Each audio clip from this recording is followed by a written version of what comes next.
And so one of the things we're looking at is how do we support schools throughout the implementation process, which takes years to do, so that what they're implementing is in line with best practices. And this is one of the things that we are offering specifically for schools that were trained within the last year or two. Just in terms of some logistics, when you are not speaking, if you can mute yourself, because sometimes we get feedback and can hear things that are happening in the background. There's also a feature, raise your hand. If people can, I don't see it on mine, but if people can raise their hand, and let's see if that works, because that will let us know if you have a question or have a comment you want to make. If you can see your hand, can you, that hand raising feature, if you can raise it.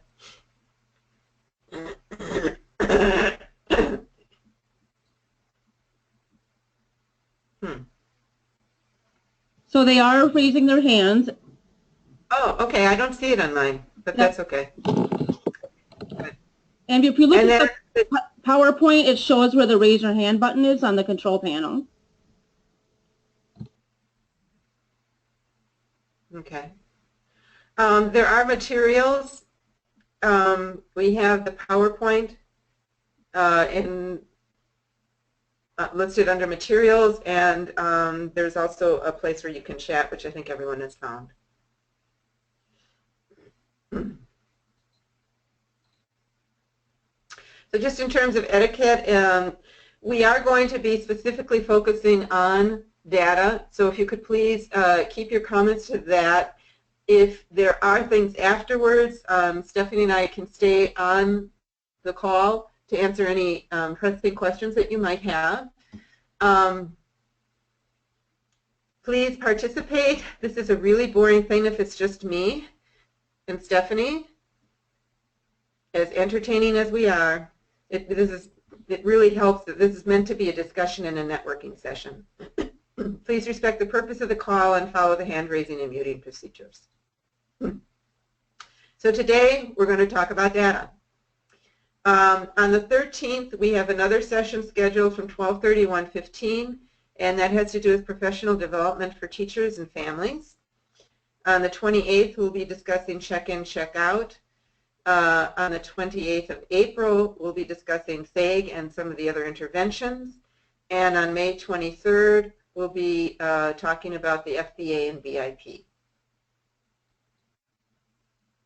So if you could, I know that people have shared a little bit about what schools they're representing, but if you could just talk about a success that you've had in establishing your system, and for this we're talking about your data system, and also a challenge that you've had.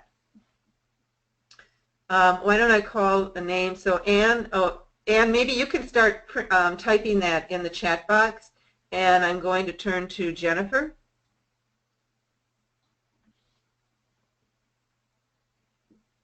Jennifer, if you can unmute.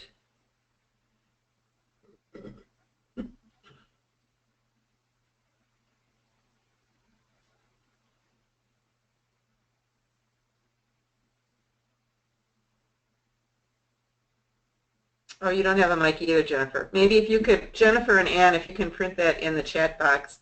And Jessica, can you unmute?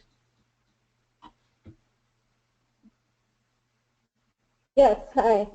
Hi. So we're from Crandon, and a success that we're having is with our check-in, check-out with our middle school. We're struggling though with, because we're middle school and high school team combined. A challenge that we're seeing across the board is with the students non-checkout, check-in, check-out, like our SAGs and mentoring. What data do we use to know that it's successful and working? So I'm going to just repeat that. What you say a challenge is using your data to see if the interventions are successful? Yeah. Okay. Like what data points should we be looking at? Got it. Okay. Can I ask, do you have that guiding question document? Do you still know where that is? I mean, do you have criteria for what has students go into the interventions and what constitutes success? Yes. Okay.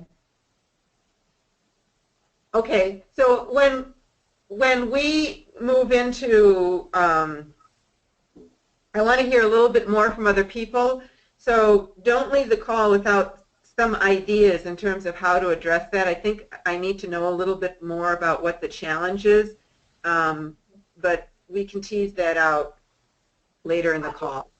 Lori, this is Tina. I think a piece of it, we know to look at our academics, our attendance, but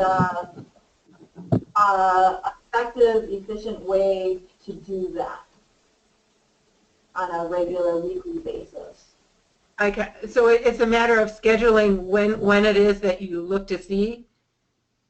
Yes, and how to record it. And Got it. I know there are tools out there, but sometimes it's cumbersome. I didn't catch that last part. We know there's tools available, but it's cumbersome where with our check-in, check-out kids, it's going right into our EduClimber system, where with our SIG and mentoring kids, we're not doing that currently, and so we're just struggling figuring out a system that works for us. Got it. So it has to do with the data systems that you're using make it burdensome. Correct. I got it. Okay. Tracy, can you please share?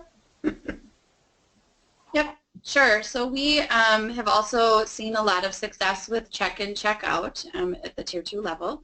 We're really trying to work now. We have Swiss for our data management for PBIS, and so we're really using that well, I think, at the Tier 1 level, and then looking at minors for Tier 2, and especially for students that we feel would be good matches for check-in, check-out. We just yesterday actually made sure that we were scheduling a second meeting each month, and that meeting is just to look at data to make sure that we are addressing the needs of all of those Tier 2, and kind of thinking about what interventions do kids need, whether it's a SAY group or the check-in, check-out, or maybe even a mentor, just what would be best for them based on what their data is showing. Do you use Swiss to track your check-in, check-out DPR data? No, we do not. We have a Google Doc that we've created for each greeter, and so they keep track of the student point levels and percentages on that Google Doc. Okay. Can I just ask, sorry, can I ask why you decided not to use the Swiss? And I'm not saying you should or anything. I'm just kind of curious what your thought process was for that.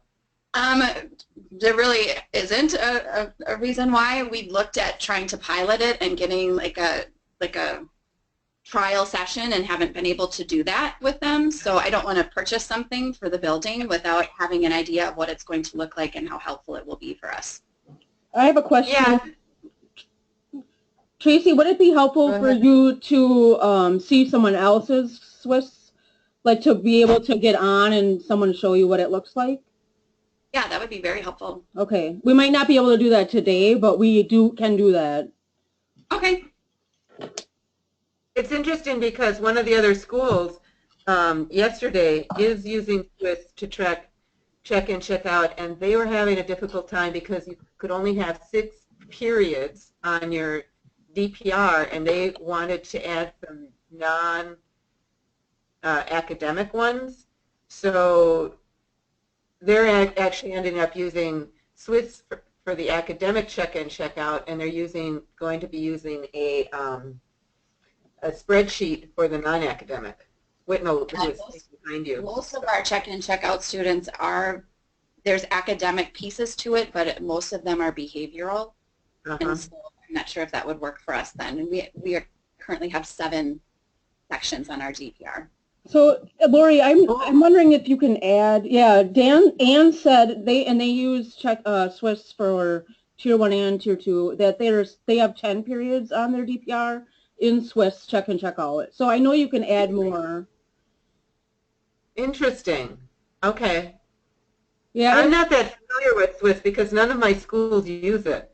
And So- actually, Surgeon Bay might be a good district to tap into, and I know they would be willing to go on the call to show us how to utilize that. Right, Anne? She's just texting. We would be happy to help. So we could definitely do that at another session. And Jennifer said that they use EduClimber to monitor minors and majors as well as check-in, check-out, and monitoring behavior plans. Okay. Yeah, and it's interesting. I know EduClimber is working well for people in terms of the, the office discipline referrals and things. So it would be interesting to see how they like it for monitoring intervention success. Mm-hmm.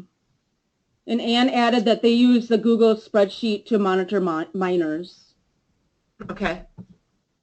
And Jennifer said EduClimber is working well for them so far. Good.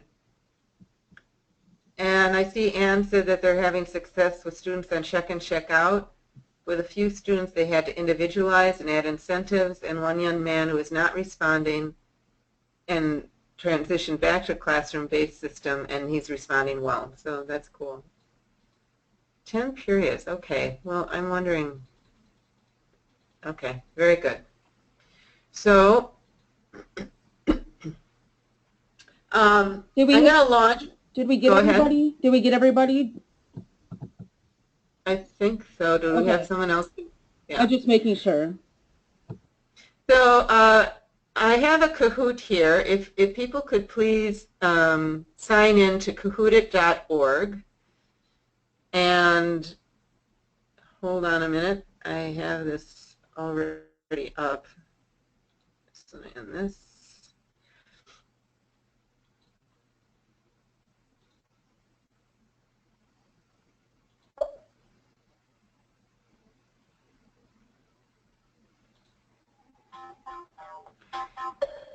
If you put this pin in,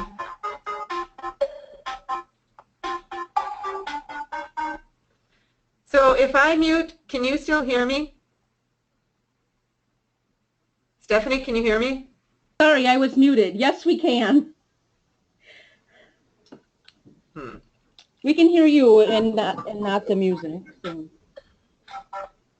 You can hear me when I mute it? Yes, we can hear you.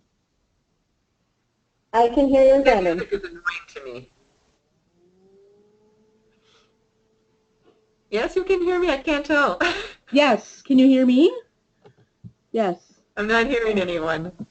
Oh, you can't hear us, Lori. She muted. Oh, no. I hope she's reading her chat. She muted so she can't hear us.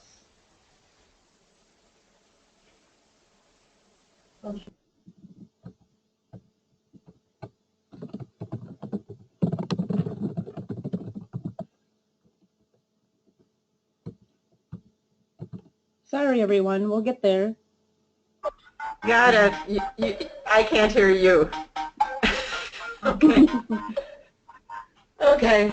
Sorry about that. Okay. So I think everyone is on. There's some people still waiting?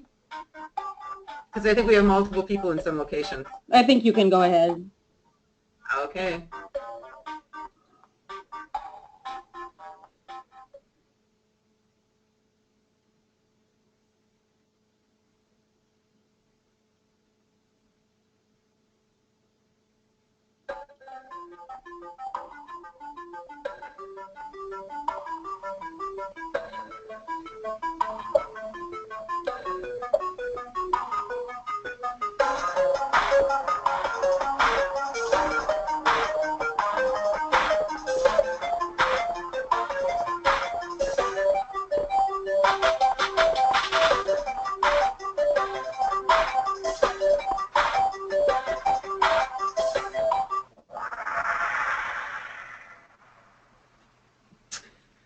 So most people agree, but they still have room for improvement.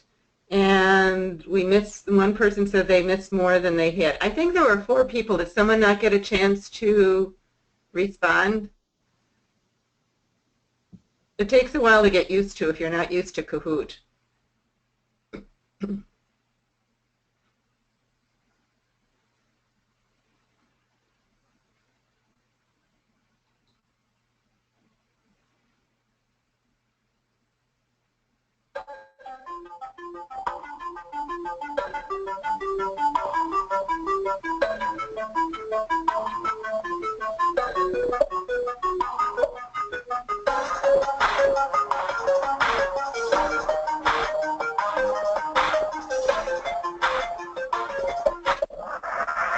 Okay.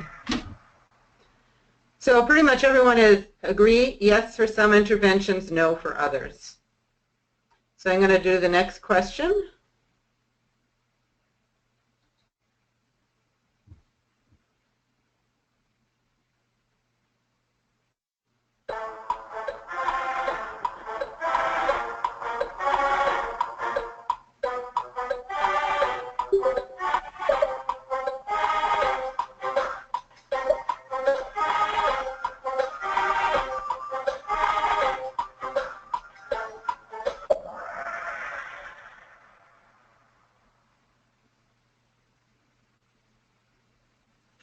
Okay, so one person said that they strongly agree and they made changes based on the 70% rule, and most people are monitoring the effectiveness, maybe not monthly, but periodically.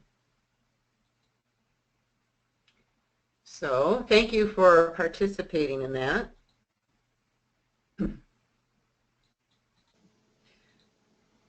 Lori, So, I'm just wondering if anyone go has, ahead. does anyone have questions around those questions?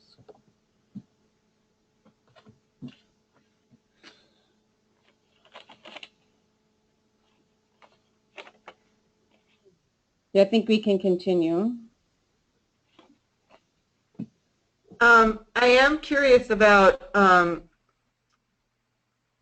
do want to kind of go back, and I wish it was easy for me to do the questions that I had on there.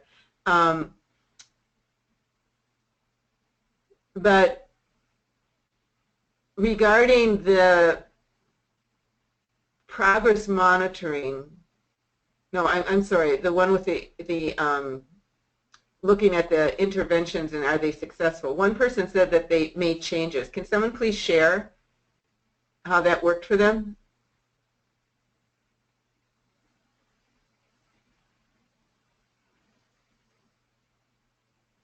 Whoever had the red one that said we use the 70% rule? Could be someone who needs to write on it. Okay. So Anne said they're still working on finalizing the exit criteria for check and check out and entrance and exit for SAG. They do monitor, and she does monitor monthly, but their criteria is not finalized.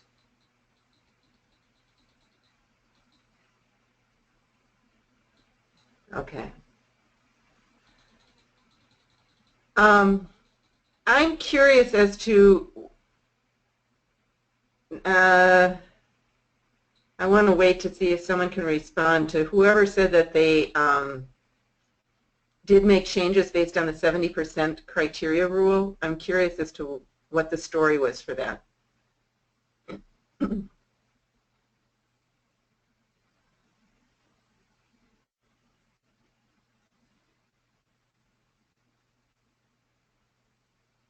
And I think maybe someone has to type, so while we're doing that, if people could share what they're, and let's just talk about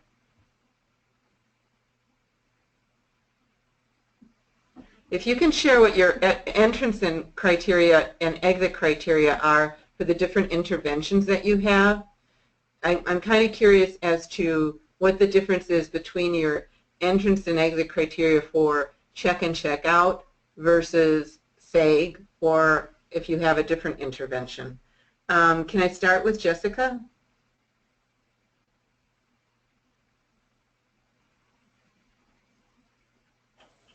This is Tina. For our middle school with the check-in, check-out, we look at students' grades if they're struggling in 2 or more classes, and then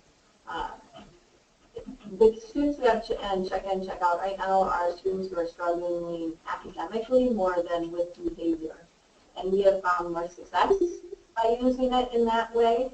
And so if they, in over 8-week period, hit 80% or higher with their points, then we exit them. But what we find, we had some students last year with our check-in, check-out, and then with our stays also, when it's they met the exit criteria, but they don't want to leave.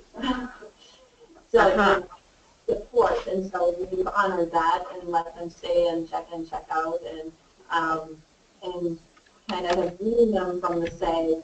But students absolutely love SAGs. So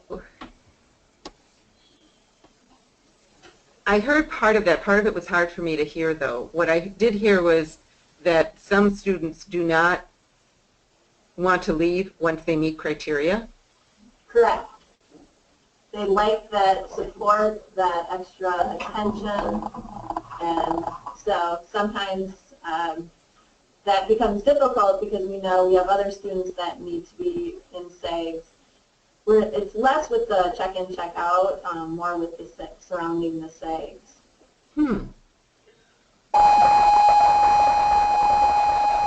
They love that time of 30 minutes to have that support from an adult and peers, and so.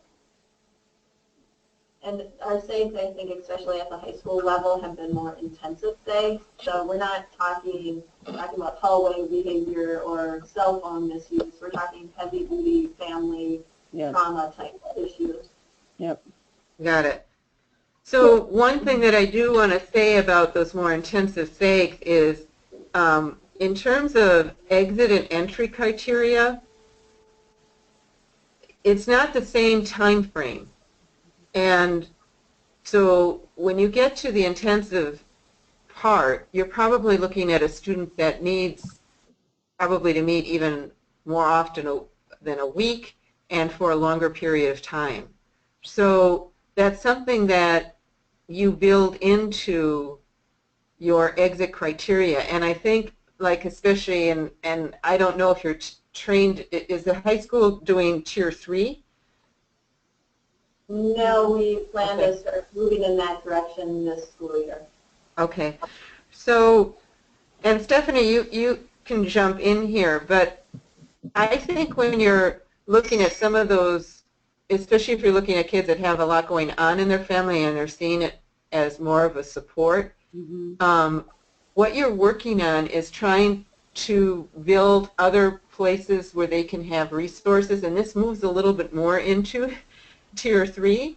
But, you know, you have some students that are already kind of on the edge, and so I think the tricky part is how do you establish success with those longer-term interventions? If I would lean toward, if you see that group is making a difference in how they are in school, and you're looking at office discipline referrals, minors, attendance, grades, then I would say that it's successful even if they haven't graduated, until you can get some wraparound services to help build other venues of support for them. What's your take on that, Steph? Well, I would add that with some of those more intensive SAGs, actually with all the intensive SAGs, we really need to break down the skills and know what skills we're working on and look at the small progress being made in the skills. So I think that's really what we need to do. And if we look at the big overall goal, we're going to maybe not see success, but if we look at the small successes and skills over time that add on to each other, then we'll see more success within those. Does that make sense, Jessica? Yeah. Okay. The other thing that I would like to add is when you have a student that met the criteria for exit and you've done the fading process, and keep in mind we're not just looking at their DPR points, but we're looking at the criteria that they met to get into Tier 2, like if it was office discipline referrals or attendance criteria, we have to look at that too to make sure that has improved. What is the student getting out of that intervention that they want to stay in the intervention? What are they getting? What function of their behavior is being met? And how can we provide that in the regular ed universal setting or within our universal system? Because that allows our capacity to keep servicing students that do need that extra support.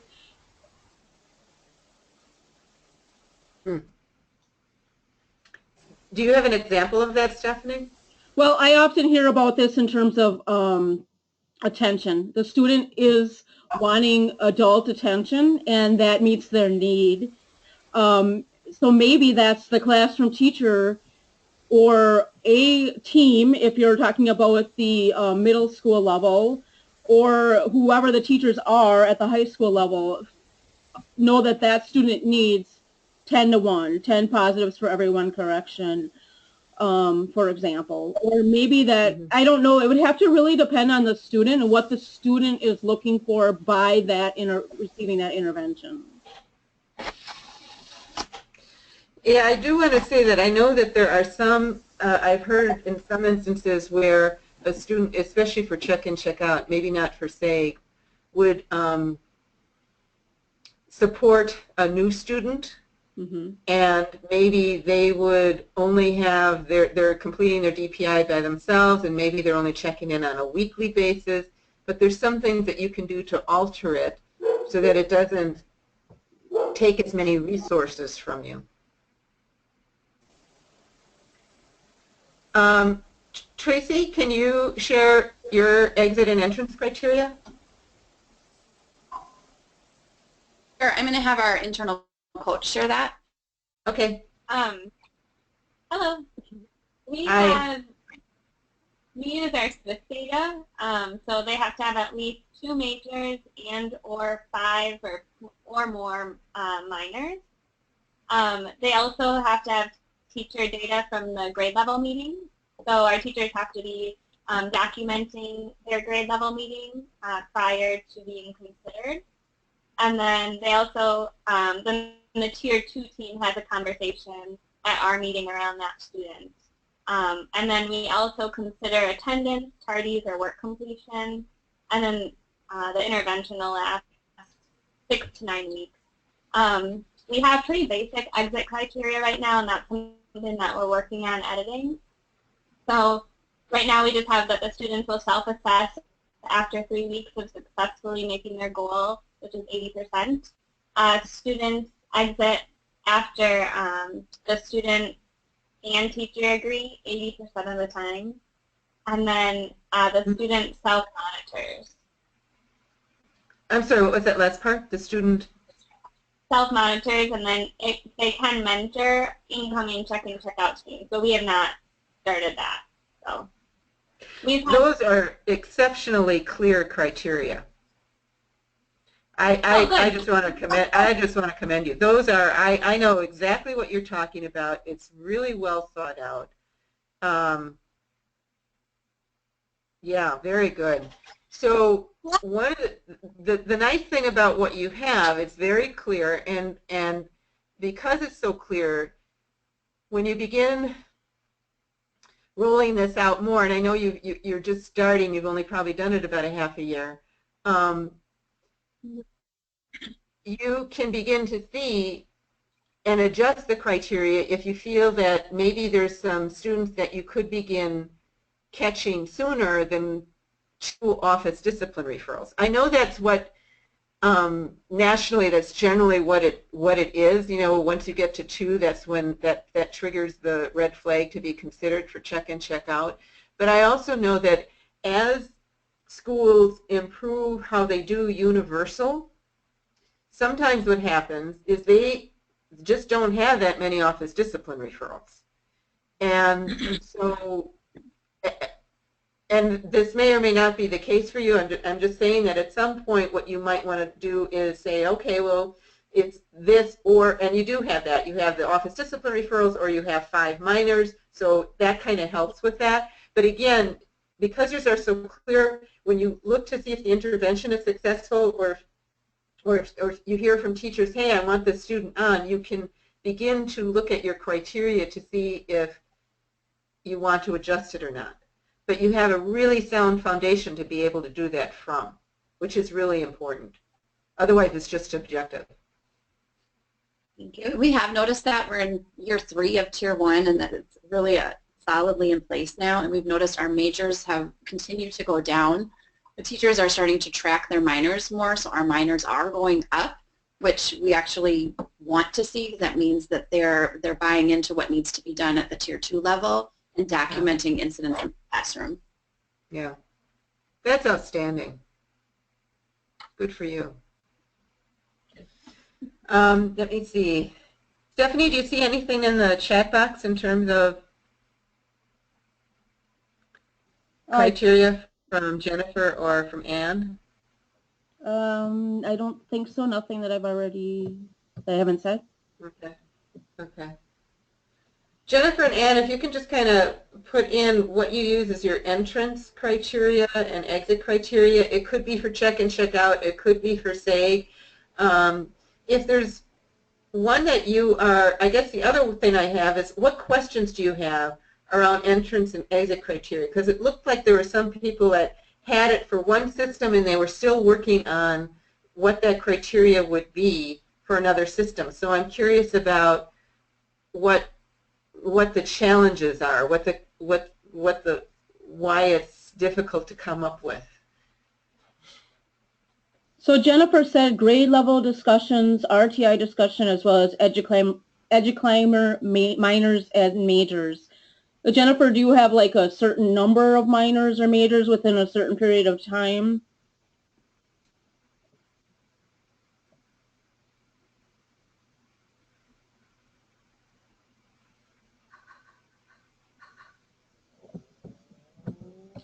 Four minors becomes a major, and then after how many majors does a student enter into Tier 2 supports?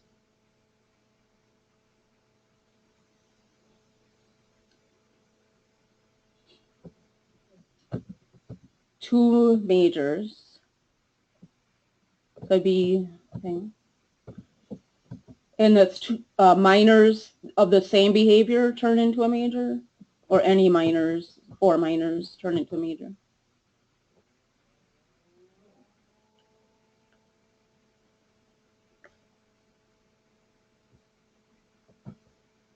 Four minors of the same behavior equals 1 major.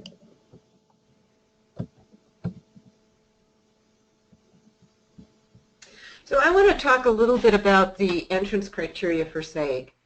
I think the entrance criteria for check and check out, it's almost like the entrance criteria for what gets the student to the Tier 2 team, what gets your attention. Because check and check out is the easiest intervention. You can meet it with the most students.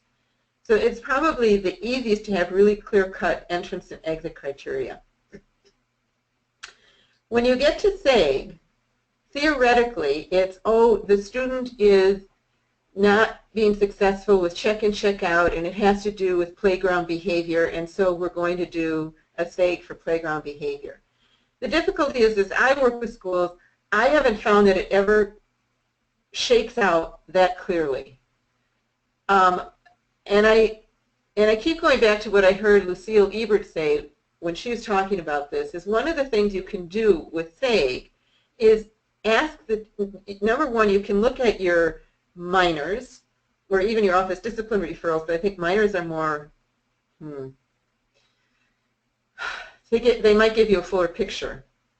And look to see where you're getting the most minors. Is it a particular environment? Is it a particular, does it have to do with non-compliance?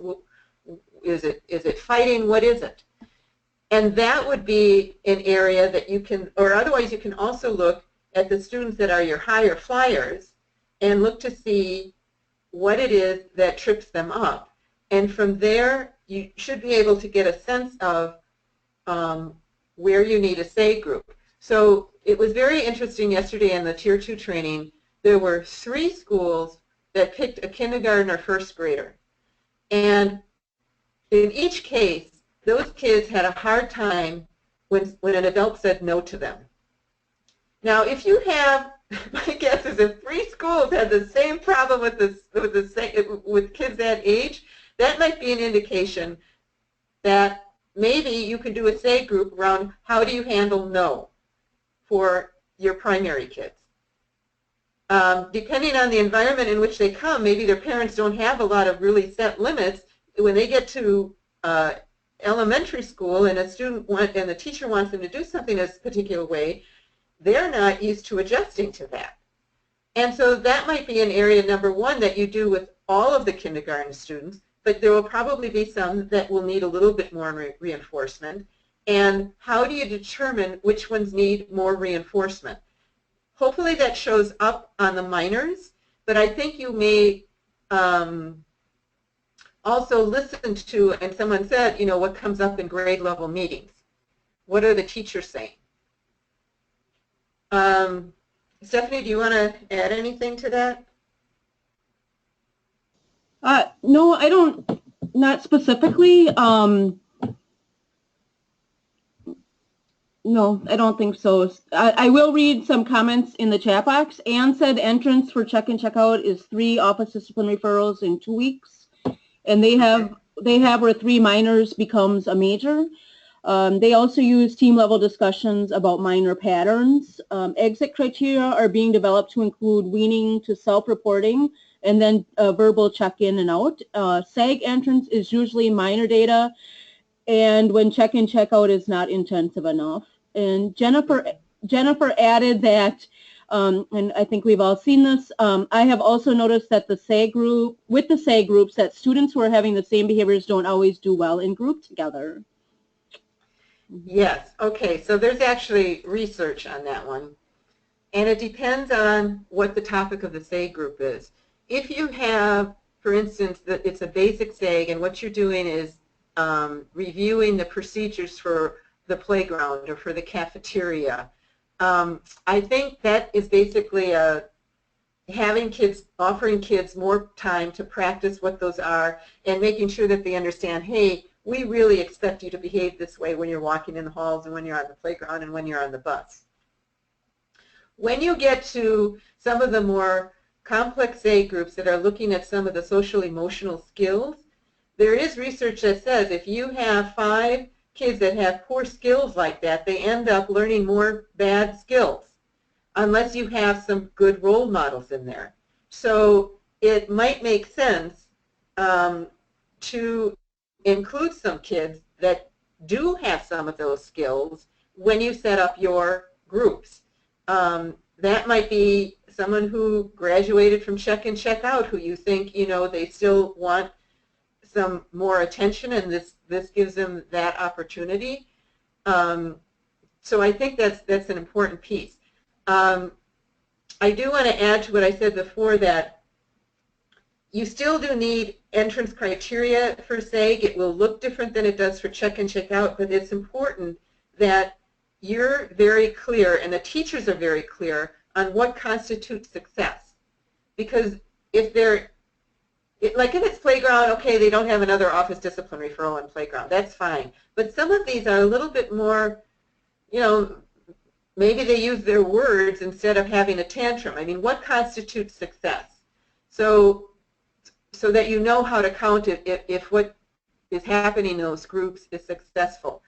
I think, having done a lot of these groups myself, it's probably the most frustrating for whomever leads them because often the kids are pulled out to practice the skill to know, are they doing the skill in the classroom? And that's why continuing to do the DPR, even if they're not in check-in, check-out, is so important for whoever's leading and as well for the kid and the teacher so that the communication is clear. This is where I see him exhibiting this skill. This is where I see improvement.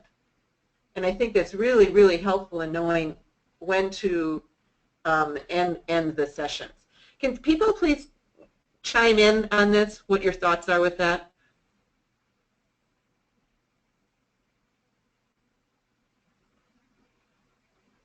Because I notice we're kind of almost over time now. This is Jessica and Crandon. In the high school, I feel like that's really hard sometimes to do the DPRs, that kids just don't want them. We at one point even tried an electronic form, and it's a struggle. So is that because the teachers aren't completing it? Because with the DPR, the kid doesn't necessarily take it. It's just that the teacher is completing it and making sure that whoever needs to get it gets it. Yeah, it's kind of both that we've seen.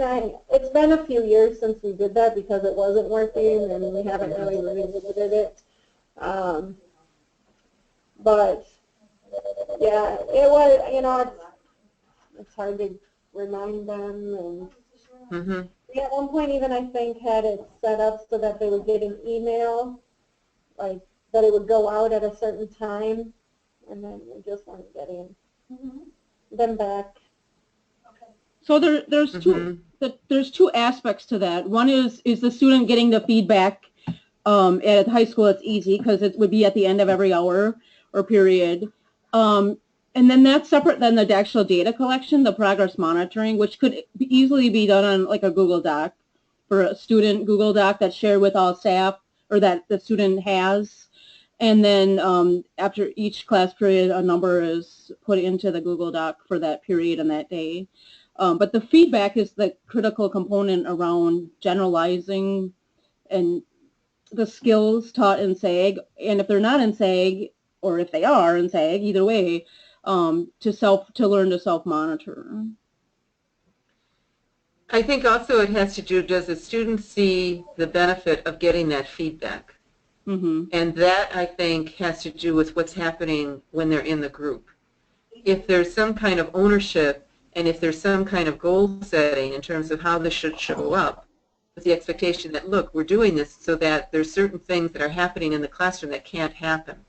And we need to know if that's changing, and what is your goal, and how are you going to know that? I think then there's more interest on the student's part to work with that data.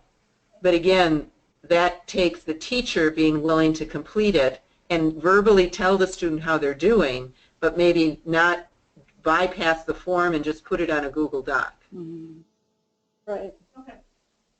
So I'm noticing, I think we go until 9:15. I want to be respectful of people's time. Is there anything else that you want to address that you have a concern about that we haven't talked about? I think the entrance and exit criteria seem to be the one that pops out the most, because you cannot assess the intervention's effectiveness unless you have this piece. So it's not like we had an agenda for this. This is mainly to support you in whatever area you want support. So is there anything else that's coming up that you would like us to address?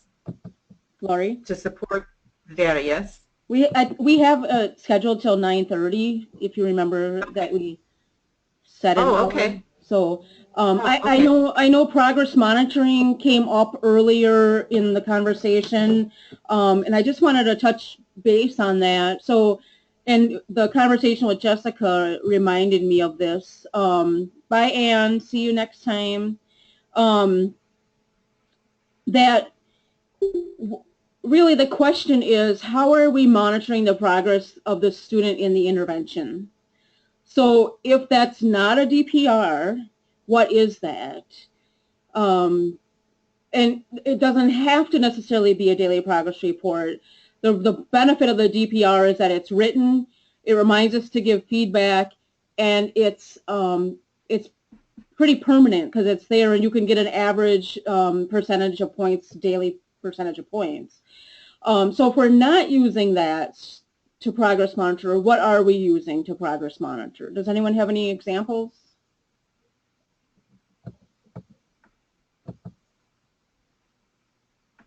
I think Jessica had mentioned that they used some academic criteria too. Didn't you, Jessica? We do. I mean, we do look at grades. That's kind of what I've been looking at, like weekly, to kind of look at grades to see if it's been effective. But So part of it is also their connection to the school and looking at attendance. A lot of times that was one of their qualifying criteria. So obviously if they're here more, their grades should improve as well. So, but how do you measure that they're feeling more connected? Yeah, so does the student, you would have to determine if the student identifies like on a Likert or Likert scale, you know, if they feel connected or not, or what, like using a number, and then determine at the end of the intervention period where they're at that time. Sure. So like a self-reflection, or the number of staff that they feel connected with, or if it's students, the number of students they, and you would have to identify that, like what does it mean to be connected, right, or to feel connected. You know, I think, are you talking about at the high school level, Jessica? Yes. Yeah. Yeah. So I think things change a lot for Tier 2 at the high school level because the student really needs to take more ownership. So I think when you're looking at criteria, you need to ask the student what constitutes success for them and how are they going to know. And I know that they're probably placed because of something the faculty says, hey, this isn't working, but you're working with almost a fully mature human being who has their own goals, their own aspirations, and that's the biggest motivation you're going to get. Yeah, I would agree with that. Yeah, and when you say fully mature human being, I'm just going to put that in quotes because I have a 14-year-old. So, but I think we all know what you mean. They're fully mature and inexperienced. The other thing that I would add is that maybe check-in, check-out isn't your entry-level intervention at the high school. Doing a training in a larger district by Milwaukee, actually, and they are using mentoring as their entry level. Now that's a higher resource intervention, but that's what they decided that their students, that's the primary need in their student population that needs Tier 2. Does that make sense? Mm-hmm. I've heard a lot of high schools that start with SAG. Mm-hmm. Because of the difficulty with carrying the reports around. So around organization. Yeah. And they're probably looking at their data to determine that, right? Yeah. Yeah. Well, that and the fact that I think the same thing that Jessica was saying, high school students are reluctant to take the form. Mm-hmm. There's just some logistical things that have to be in place at the high school for that to work. I think if you have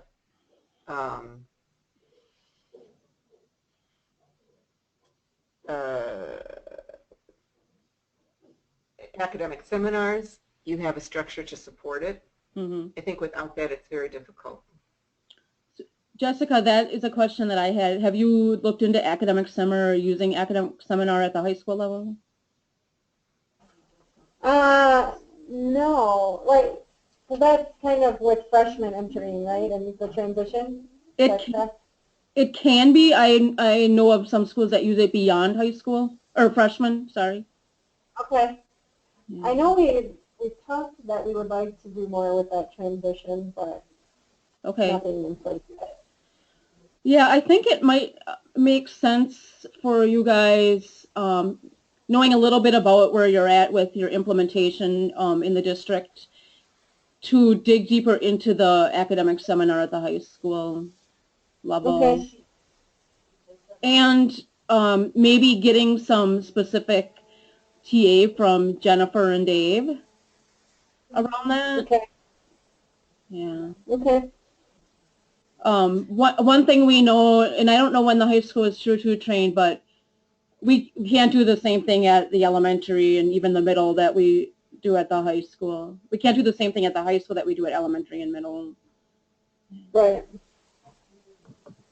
So, are there any other concerns that you have as you've been looking at your data with regard to Tier 2? I think early on someone said that just it's hard to monitor because of the systems that you have. I don't know that's something we can necessarily address, but is there any other questions that you have or challenges that you have that you'd like us to discuss? We are wondering how people monitor, document mentoring and Document what? I'm sorry.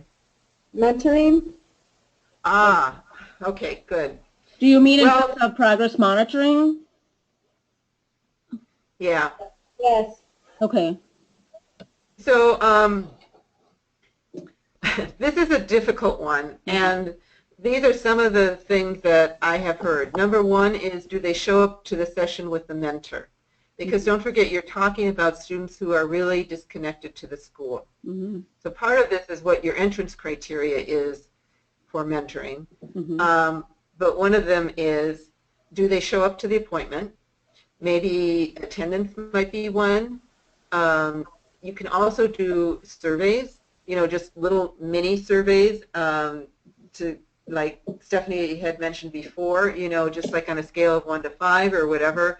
How are you feeling about school? How did you think this session was?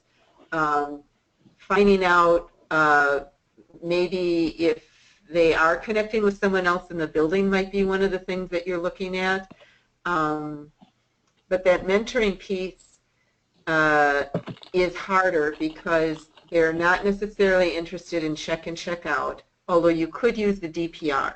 So if the teacher is seeing some differences, that might also be something you can use.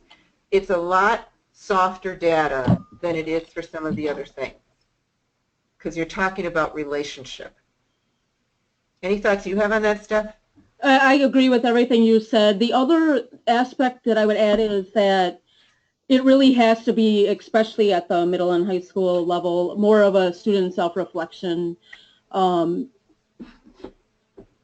the teachers might have indicators that are more subjective or soft, and then going to the student and having a conversation with the student around connections, or why they think that the teachers might have concerns.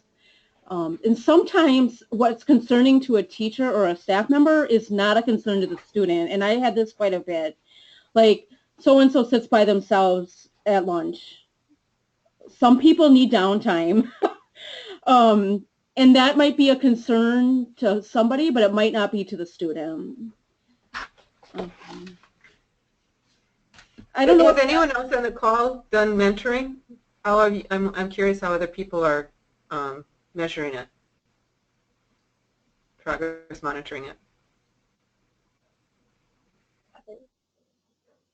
We have not done mentoring, but we would love to learn more about it. Who is it speaking? Is that? Highland View, Greendale. Okay. Uh-huh. And I really find that mentoring is, I was a mentoring coordinator at a middle school. It's hard to do like a weekly progress monitoring necessarily. And I'm not sure, Lori, if you would agree with this or not, but it's going to go on for a pretty extended period of time. We did mentoring at a year at a time, maybe did a check-in after a semester, but most often continued for a year. And then I would do a feedback survey at the end of the year for the mentor and the mentee. Now that's not progress monitoring, obviously. It was just more of a summative, where are you at and how was your experience?